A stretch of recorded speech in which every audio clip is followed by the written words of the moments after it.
Hello everyone, welcome to our channel विश्वोधिकारी always educational.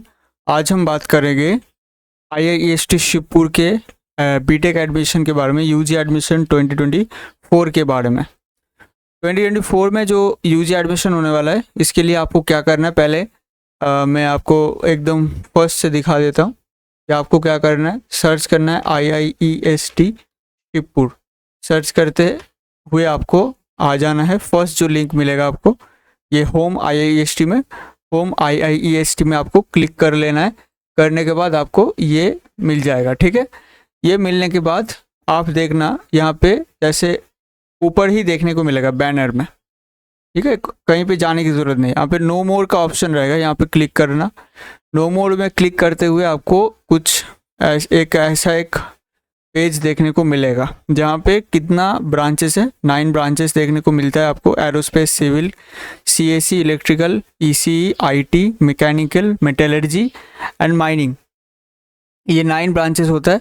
और यहाँ पे एडमिशन जो है 2024 के यहाँ पे दिया गया है। डासा भी है, लेकिन मैं जोसा के बारे में या CSAP 2024 के बारे में डिस्कस करूँगा। जो लोग CSAP में पार्टिसिपेट करने वाले हों, उन लोगों के लिए अभी CSAP मिलने, जो भी CSAP में मिलेगा उसके बाद ये वीडियो आप लोग देख रहे होंगे। एक ही सेम स्टेप है, सेम प्रोसीड्योर है, कोई उसमें प्रॉब्लम नहीं है। लेकिन PAF पेमेंट करना मैंडेटरी है। PAF पेमेंट करके आना।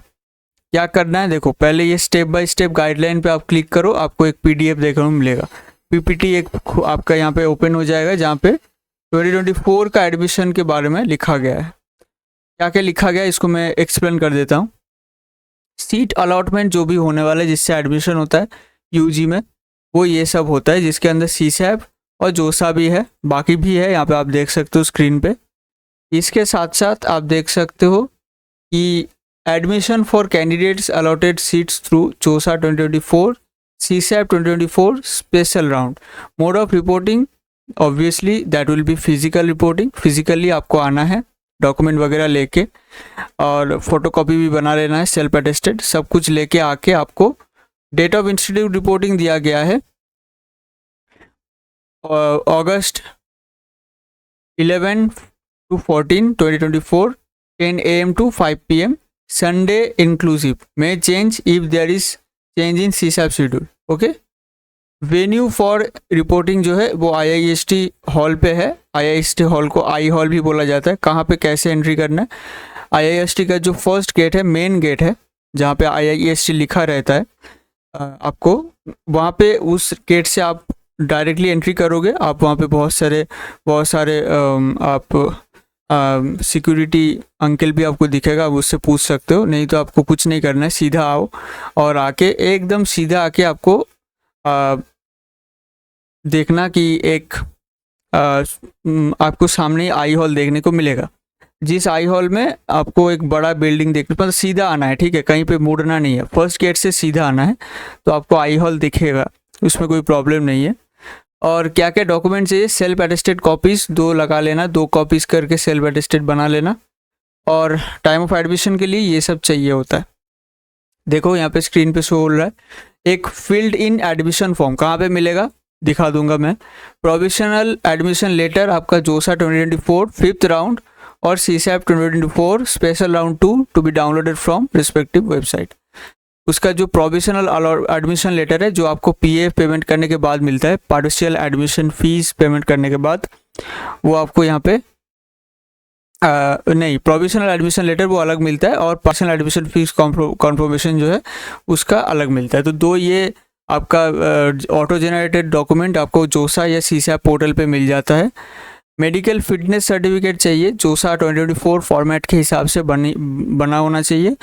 और कैसे बनाना होता है इसका वीडियो ऑलरेडी मैं बना चुका हूँ, उसको आप देख सकते हो। डिटेल वीडियो है, डेमो स्पेसिमेन दे के समझा दिया। उसका लिंक आपको आई बटन में दिख रहा होगा, और डिस्क्रिप्शन बॉक्स पे भी लिंक दिया गया है, आप देख सकते हो। Class 10th admit marksheet certificate ये चाहिए। क्लास 12 आपका चाहिए, ठीक है। आप यहाँ पे कोई भी एक चलेगा, एडमिट या मार्कशीट या सर्टिफिकेट। बेस्ट रहेगा मार्कशीट या सर्टिफिकेट, 2 एक साथ रख लो, वो अच्छा रहेगा। एडमिट भी है तो रख लो, कोई दिक्कत नहीं है एज प्रूफ के लिए। 12 के लिए मार्कशीट एंड सर्टिफिकेट दोनों ही चाहिए। यहाँ पे एंड है और यहाँ पे स्लैश दिया गया है, मतलब और है, सब रख दोगे तो कोई भी दिक्कत नहीं होगा। हाँ, यहाँ पे एक ही लगता है, ठीक है, इसमें 5th नंबर पे। 7th पे है फोटो आइडेंटिटी कार्ड, आधार कार्ड यूज़ कर सकते हो, वोटर आईडी यूज़ कर सकते हो, पासपोर्ट या driving licence. SC ST caste certificate, अगर आपका कास्ट है कोई तो आप SC ST कास्ट सर्टिफिकेट ले आना। OBC NCL सर्टिफिकेट, अब ये कास्ट सर्टिफिकेट आपका जो पुराना है वो भी चल जाता है, न्यू अगर आप बनाए हो तो वो भी ऑब्वियसली चलेगा, ठीक है, कोई भी एक चल जाएगा, लेकिन OBC NCL के लिए क्राइटेरिया है 1 अप्रैल 2024 के बाद की बना होना चाहिए। और जनरल EWS का अगर आपका हो तो वो भी सेम है, ठीक है, 1 अप्रैल के बाद का होना चाहिए। ये NCL होना चाहिए, नॉन क्रीमी लेयर का होना चाहिए OBC के लिए। इसका भी 1 अप्रैल 2024 के बाद की बना होना चाहिए। और यहाँ पे आप देखो PWD सर्टिफिकेट भी अगर आपका है तो चल जाएगा, वो एक ही परमानेंट होता है, उसका चेंज नहीं होता, जो भी है आप यूज़ कर सकते हो। Formal affidavit for anti ragging by student and parent on 10 rupees non judicial stamp paper, 10 रुपये का आपका नॉन जुडिशियल स्टाम्प पेपर बनता है। जो भी कोर्ट एरिया होता है वहाँ पे आपको देखने को मिलेगा, टाइपमैन बैठे होते हैं, वो उनसे आप टाइप करके कोई भी एक लॉयर से दे देना, शायद 300-400-500 रुपये लेगा और वहाँ पे बना देगा। IIST वेबसाइट में आपको उसका फॉर्मेट मिल जाएगा, ठीक है, कहाँ मिलेगा मैं दिखा दूंगा। No need to write student ID, याद रखना वहाँ पे एक स्टूडेंट ID का ब्लैंक स्पेस रहेगा, एक स्पेस रहेगा जहाँ पे स्टूडेंट ID मैं दिखा दूंगा, आप देख लेना। ब्लड ग्रुप रिपोर्ट आपका होना चाहिए पैथोलॉजी से, एक ब्लड ग्रुप रिपोर्ट बना लेना। माइग्रेशन सर्टिफिकेट या स्कूल लिविंग सर्टिफिकेट या ट्रांसफ़र सर्टिफिकेट, जिसको हम TC बोलते हैं, स्कूल से भी इशू कर सकते हो या बोर्ड के जिस बोर्ड से आप क्लास 12 दिए हो उस बोर्ड से भी इशू कर सकते हो, जो भी है एक आपका चाहिए इसमें से, ठीक है, TC है या माइग्रेशन है, कोई भी एक है तो चल जाएगा। और अगर कोई भी और डॉक्यूमेंट जोसा में लगता है, जैसे आपका रैंक कार्ड रख देना, एडमिट जो JEE का एडमिट रख देना, JEE मेंस का रैंक कार्ड रख देना, ये सब रख देना। जो भी ऑटो जनरेटेड डॉक्यूमेंट आप JEE मेंस देने के टाइम पे सब डाउनलोड किए थे वहाँ पे सब रख देना, वो लग सकता है, ठीक है। यहाँ पे और डिटेल से आप देख सकते हो क्या क्या कितना फीस लगता है डे स्कॉलर के लिए। जो लोग सिर्फ डे स्कॉलर ले रहे हैं, मतलब विदाउट मतलब कैंपस के अंदर अगर आप कोई हॉस्टल नहीं ले रहे हो, रेसिडेंसी अगर नहीं है, तो वहाँ पे आपको 8,500 पेमेंट करना होता है अगर आपका 1 लाख से कम इनकम है, ट्यूशन फी वेवर दिखाने के लिए। ट्यूशन फी वेवर अगर आपको दिखाना है तो आप ट्यूशन फी वेवर कैसे दिखाना है उसके ऊपर वीडियो मैं बना चुका हूँ, उस वीडियो का आई बटन पे आपको लिंक दिख रहा होगा, जाके देख लेना अच्छे से, ठीक है।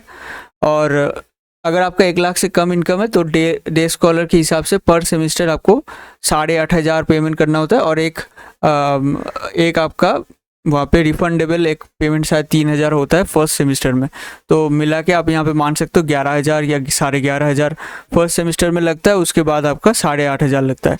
लेकिन ये जो भी 1 लाख का कम इनकम है वो हर सेमिस्टर में आपको अलग से अप्लाई करना पड़ता है गूगल फॉर्म के थ्रू, जो अथॉरिटी से दिया जाता है जो लिंक, वो टाइम पे आपका वेबसाइट में मैसेज या न्यूज़ दिया जाता है, अनाउंसमेंट किया जाता है, उस टाइम पे आपको आके फिल कर देना होता है लिंक पे जाके। और उस टाइम पे आपका इनकम सर्टिफिकेट लगता है, कैसे इनकम सर्टिफिकेट बनाना है उसका लिंक मैं आई बटन पे दे दूंगा, जो ऑलरेडी मैं बता चुका हूँ, उससे आप देख सकते हो अच्छे से कैसे करना है।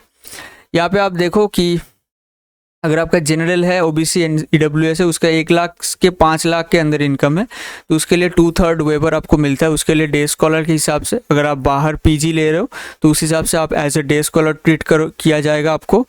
और अगर आप एकदम मतलब आउटस्कर्ट्स में ही रहते हो तो obviously you will no need of any residency, because आप घर से रेगुलर बेसिस पे अप डाउन करोगे, तो उस हिसाब से डे स्कॉलर के हिसाब से 29,333 आपका पेमेंट होता है पर सेमिस्टर। और इसके साथ ये मतलब पूरा इसमें इंक्लूडेड है सब कुछ, ठीक है। और हॉस्टल अगर आप देखोगे तो यहाँ पे लिखा है यहाँ पे देख सकते हो अप्रॉक्स 59 के, और यहाँ पे 38 के आपको हॉस्टलर के लिए 1 लाख से कम इनकम है तो उसके अंदर ये एक्स्ट्रा है, ठीक है, दिस इज़ एक्स्ट्रा। और मतलब नहीं, एक्स्ट्रा नहीं, उसके अंदर ही, मतलब 30 और 8, मतलब मान के चलो 30,000 के करीब आपको हॉस्टल फीस देना पड़ेगा, और 8,000 आपका 8-8,500 यहाँ पे ट्यूशन फ़ी आपको देना पड़ेगा। उस हिसाब से आप यहाँ पे देख सकते हो ST/SC के लिए क्या, ST/SC के लिए कोई इनकम सर्टिफिकेट देने की ज़रूरत नहीं है। उस हिसाब से आपको डायरेक्टली आपको फुल फ़ी वेवर मिलता है, फुल ट्यूशन फ़ी वेवर। और आपका अगर हॉस्टल है तो हॉस्टल के हिसाब से आपको जो चार्जेस है वो देना पड़ेगा, ठीक है। और यहाँ पे अगर आप देखोगे PWD के हिसाब से ये फीस देना पड़ेगा, यहाँ पे लिखा रहेगा balance amount of institute fee, total institute fee minus fee paid through JoSAA should be paid at the time of admission through bank challan. Bank challan के थ्रू आपको एडमिशन आपको पेमेंट करना पड़ेगा। अगर एक्स्ट्रा कोई अमाउंट लग रहा है, अगर आप जोसा सीसैप में दे रहे हो कोई अमाउंट, ऑब्वियसली आप दिए हो, पार्सल एडमिशन फ़ीस, फिर आपका सीट एक्सेप्टेंस फ़ीस, ये सब मिला के भी अगर आपका ज़्यादा, उससे ज़्यादा पैसा अगर मतलब फ़ीस लगेगा तो आपको एडमिशन के टाइम पे वो देना पड़ेगा। Details of hostel and mess fees, इसके अगर आप डिटेल देखोगे तो यहाँ पे देखो hostel maintenance charge, seat rent और इलेक्ट्रिसिटी वाटर चार्जेस, ये सब मिला के 4,000, और मेस फीस के लिए इतना। तो वहाँ पे देख सकते हो करीब करीब टोटल मिला के 30K बन रहा है, 30,000। ट्यूशन फ़ी वेवर अगर आप देखोगे तो यहाँ पे लिखा रहेगा कि मतलब लिखा है कैसे आपको करना है। मैं थोड़ा सा एक्सप्लेन कर देता हूँ। ST/SC या PWD के लिए वो लोग ऑब्वियसली एलिजिबल है, उसके लिए कोई दूसरे इनकम सर्टिफिकेट की ज़रूरत नहीं है, उनको फुल ट्यूशन फ़ी वेवर के लिए वो लोग एलिजिबल है। सो उन लोगों के लिए कोई इनकम सर्टिफिकेट देने की ज़रूरत नहीं है। अदर स्टूडेंट्स के लिए 5 लाख के कम है तो आपको वेवर मिलेगा एटलीस्ट 2/3, और सबसे ज़्यादा जो full waiver, full tuition fee waiver, याद रखना हॉस्टल का फ़ीस आपको देना पड़ेगा अगर आप हॉस्टल ले रहे हो। The students need to apply in each year, हर एक ईयर में, हर एक सेमिस्टर, हर एक ईयर के लिए, नॉट हर एक सेमिस्टर के लिए, फर्स्ट ईयर सेकेंड ईयर में अलग से आपको अप्लाई करना पड़ेगा। Similarly third and fourth year में, ठीक है, अलग से अप्लाई करना पड़ता है per year. Submit the annual income certificate of financial 23-24, financial year जो होता अभी जो चल रहा है financial year, ongoing financial year है 24 to 25, लेकिन उसका प्रीवियस देखा जाता है। तो प्रीवियस फिनेंशियल ईयर जो आपको, जिसका इनकम डिटेल्स या इनकम डेटा आपको IC में देना पड़ेगा, मतलब इनकम सर्टिफिकेट में, वो है 23 to 24, issued by the competent authority. Obviously वो STO होगा तो सबसे बेटर रहेगा, और इस हिसाब से आप देख सकते हो, STO में ज़्यादा प्रेफर करता हूँ।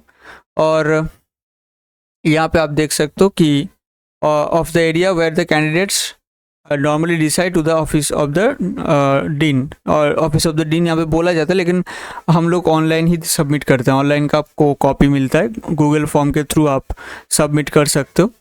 तो ऑफिस ऑफ द डीन अब यहाँ पे बोला जा रहा है, तो आपको शायद आपको एक कॉपी लेके आना चाहिए, तो आप दे सकते हो डीन ऑफिस में। The office of the dean will notify for the dates of income certificate submission. Obviously वो लोग सबमिट करने के लिए, अब ये ऑनलाइन ही होता है, जो मैं अभी बोला आपको गूगल फॉर्म के थ्रू होता है, ठीक है, गूगल फॉर्म पे आपको फिलअप करना होता है। स्टेप बाय स्टेप प्रोसेस जो है कैसे करना है देखो। फर्स्ट तो जो है जोसा में आपको पार्सल फ़ी पेमेंट करना होता है, parcel admission fee. It's mandatory. अगर आपको ये आप मिस कर रहे हो तो डेफिनेटली आपको सीट कैंसिल हो जाता है, आई थिंक आपको पता है। और candidates who do not pay partial admission fee will be treated as candidates not interested. मैं अभी बोल दिया आपको, इंटरेस्टेड नहीं तो आपका वो अलॉटेड इंस्टीट्यूट कैंसिल हो जाता है। और यहाँ पे आप देखो फिर आपका स्टेप 2 क्या होता है, तो आपको डेफिनेटली पेमेंट करना है, यही पार्सल एडमिशन फ़ी पेमेंट करना है।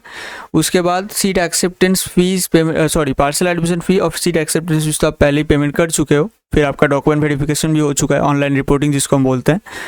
अभी जो आपको लास्ट जो करना है, मतलब जो है आफ्टर काउंसलिंग, पार्सल एडमिशन फ़ी पेमेंट, फिर सेकेंड स्टेप पे सीट अलॉटमेंट होता है आपका CSAP। अगर आपका CSAP में अलॉट हो रहा है तो उस हिसाब से आपको देखो, the candidates participating in CSAP special round, seat allotment will be made as per CSAP 2024 schedule for special rounds. The candidate must follow the guidelines, CSAP का जो गाइडलाइन है उसको फॉलो करना। फिजिकल रिपोर्टिंग पे आप अगर जाओगे तो आपको करना क्या है देखो, यहाँ पे आप देखो, यहाँ पे पार्शियल एडमिशन फ़ी आप पेमेंट कर चुके हो, तो आपको इंस्टीट्यूट हॉल पे आना है और टाइम शेड्यूल के हिसाब से अगस्त 11 से 14 2024 आपको 10 बजे से 5 बजे के अंदर आके डॉक्यूमेंट वेरीफाई करके एडमिशन ले लेना है।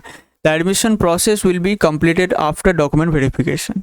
डॉक्यूमेंट वेरिफिकेशन के बाद ये कंप्लीट होगा। उसमें ओरिजिनल ऑब्वियसली लेके आना है। हर एक जो भी फोटो कॉपी आप बनाओगे उसका ओरिजिनल जो भी डॉक्यूमेंट्स है उसको एक अलग फाइल के अंदर लेके आना है।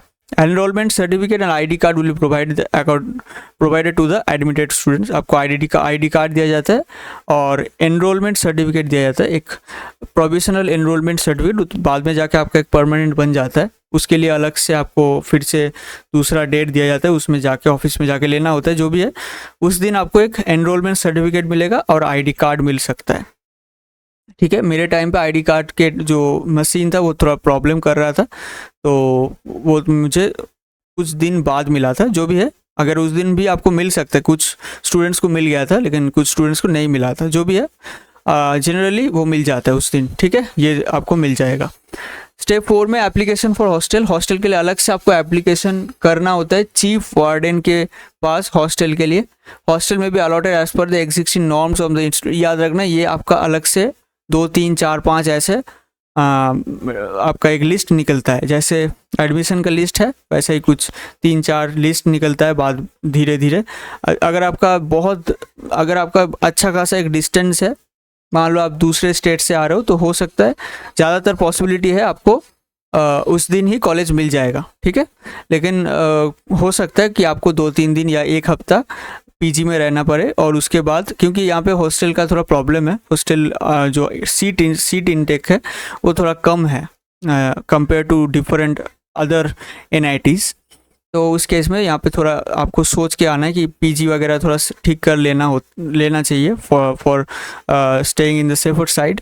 जो भी है, availability of hostel is not confirm to all students. जो मैं अभी बोला आपको कन्फर्म नहीं है। However there is 1000 capacity hostel under construction. तो ठीक है, ये हमारे टाइम पे नहीं था लिखा इस PDF के अंदर, लेकिन आप लोगों के लिए खुशी की बात है कि 1000 कैपेसिटी का हॉस्टल बन रहा है अभी।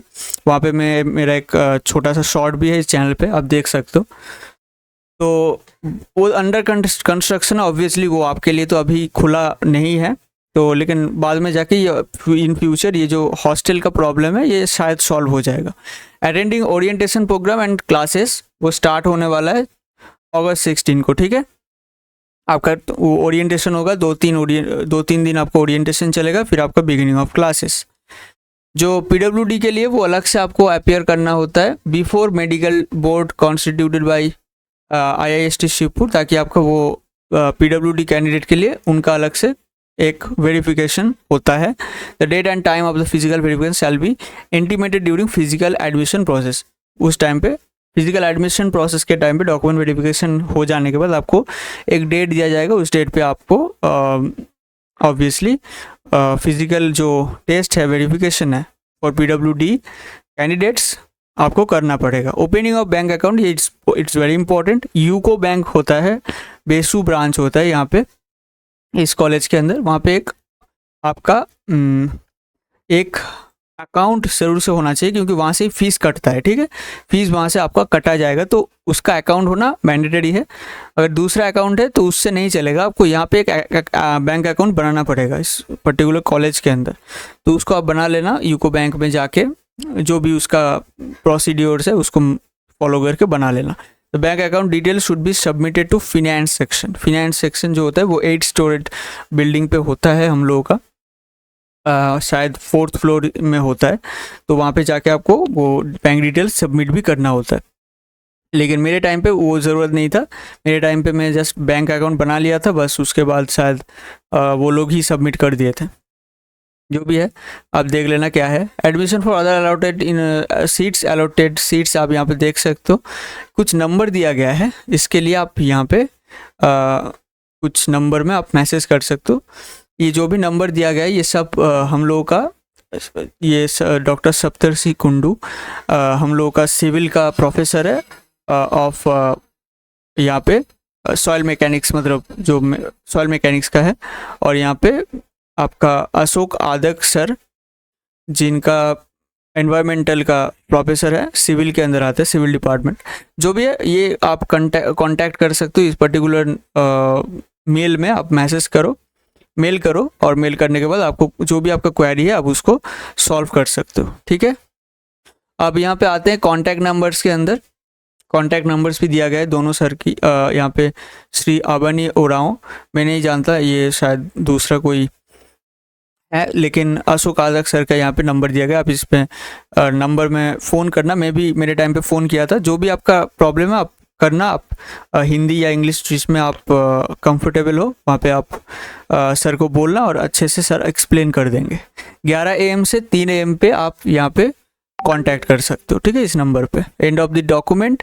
अब मैं आपको दिखा देता हूँ कि एक्चुअली आपको कहाँ जो भी मेंशन किया गया है, जो भी है उसको आपको कहाँ से आपको वो मिलेगा।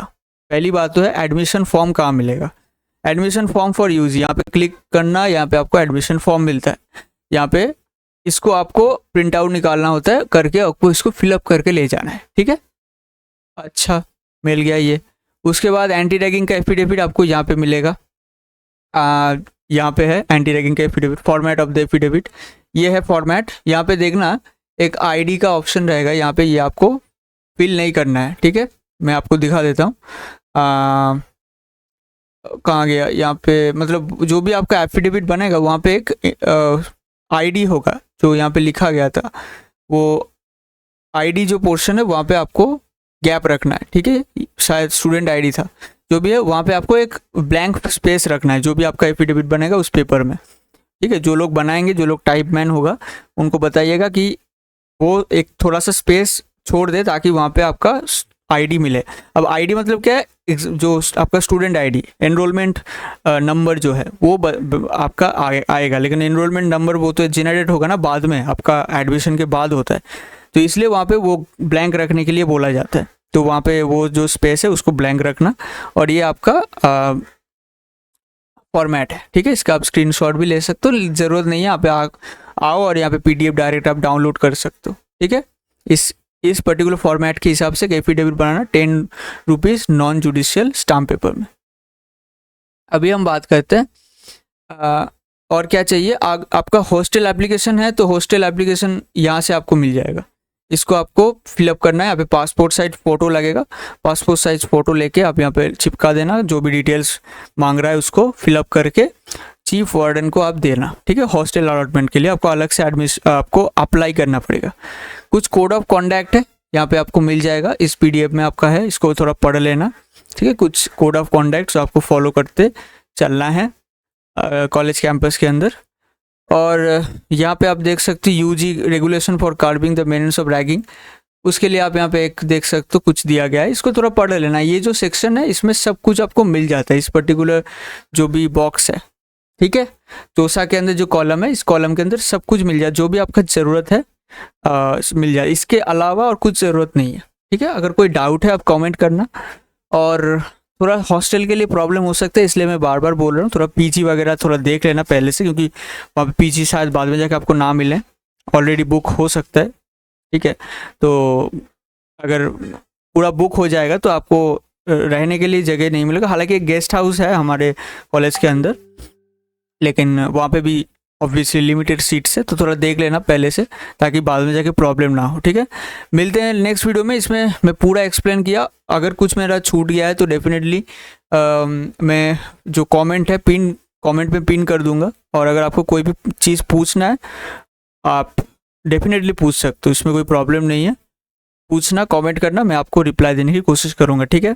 मिलते हैं नेक्स्ट वीडियो में, और ऐसे ही वीडियोस इस चैनल पे मिलते रहते हैं। इस चैनल को सब्सक्राइब कर लेना। अगर वीडियो अच्छा लगे तो लाइक करना और शेयर करना अपना फ्रेंड्स के अंदर, फ्रेंड सर्कल में। ऐसे ही वीडियोस इस चैनल पे मिलते रहते हैं। मिलते हैं नेक्स्ट वीडियो के अंदर।